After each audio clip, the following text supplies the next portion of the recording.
समस्या आज के डेट में ड्राइवर की बहुत हो रही है। यहाँ पे एमटी यार्ड में आने के बाद सर्वर का प्रॉब्लम होता है। सर्वर हुआ तो नहीं हुआ, उसके बाद पेमेंट का प्रॉब्लम होता है। पेमेंट होने के बाद भी उनको कैश ही चाहिए। किसी का यूपीआई रहता है, किसी का यूपीआई नहीं रहता है। यार्ड में आने के बाद कभी नेटवर्क का भी प्रॉब्लम रहता है।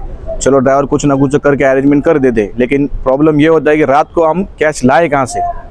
उससे अच्छा शिपिंग कंपनी एक सोल्यूशन देना चाहिए कि जो ऑफलोडिंग का चार्जेस आप लेते हो, ये फर्स्ट जब डिलीवरी ऑर्डर आप इशू करते हो वही टाइम में आपने ऑफलोडिंग का चार्जेस लिया तो ट्रांसपोर्टर के लिए बेटर रहेगा और ड्राइवर के लिए ही बेटर रहेगा।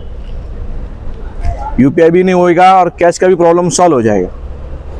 और शिपिंग कंपनी ने ड्राइवर को या ऑफलोडिंग के ऊपर ये इंस्ट्रक्शन देने चाहिए कि जो यार्ड उनको सूटेबल है खाली करने के लिए।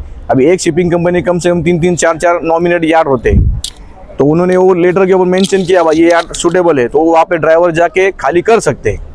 ना ड्राइवर को तकलीफ होगी, ना यार्ड को तकलीफ होगी, ना किसी को तकलीफ होगी। ड्राइवर का प्रॉब्लम सॉल्व हो जाएगा तो ड्राइवर आसानी से आ भी सकते हैं, गाड़ी खाली करके वापस भरने के लिए निकल भी जा सकते हैं सर। लेकिन ड्राइवर आने के बाद ट्रैफिक का इश्यू होता है, यार्ड में आने के बाद सर्वे का प्रॉब्लम होता है। सर्वे का प्रॉब्लम होने के बाद खाली करने जाते तो वो तकलीफ होती है। गाड़ियाँ यार्ड में आने से पहले कम से कम 2 से 3 घंटा ट्रैफिक झेल के आते, वहाँ से यहाँ तक आने के बाद यार्ड के उनको बाहर ही खड़ा होना पड़ता है।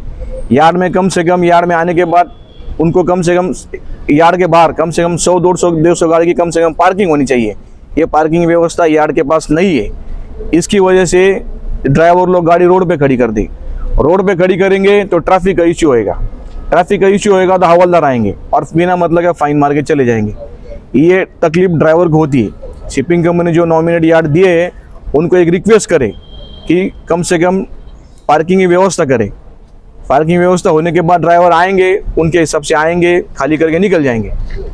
ये फर्स्ट समस्या है। अच्छा, तो मुझे ये बताइए कि जैसे आपने कहा कि पार्किंग का इश्यूज़ है, पेमेंट के इश्यूज़ हो रहे हैं और लगातार ड्राइवर्स जैम में फंसते हैं, तो क्या आपने ये सारी समस्या प्रशासन तक पहुंचाई है क्या? जेएनपीटी अथॉरिटी तक ये मुद्दा लेके हमने गए? कम से कम है ना 2 से 3, 4 साल पहले 4 से चालू है ये, लेकिन कोई दखल अंदाजी नहीं ले रहा है कोई भी नहीं। तो ये स्पष्ट हो रही है चीज़ें कि प्रशासन सुनने को तैयार ही नहीं है, जैसा कि इन्होंने हमें अभी बताया है। तो ये बहुत बड़ी बात है क्योंकि जेएनपीटी देश का सबसे बड़ा पोर्ट है जहां पे 50% से ज़्यादा ट्रेडिंग यहां से ही हो रही है।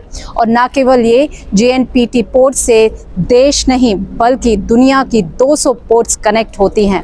तो अगर प्रशासन इस पे चुप बैठा हुआ है तो ये बहुत ही गंभीर सवाल है जिसके लिए लगातार हम सवाल उठाते ही रहेंगे।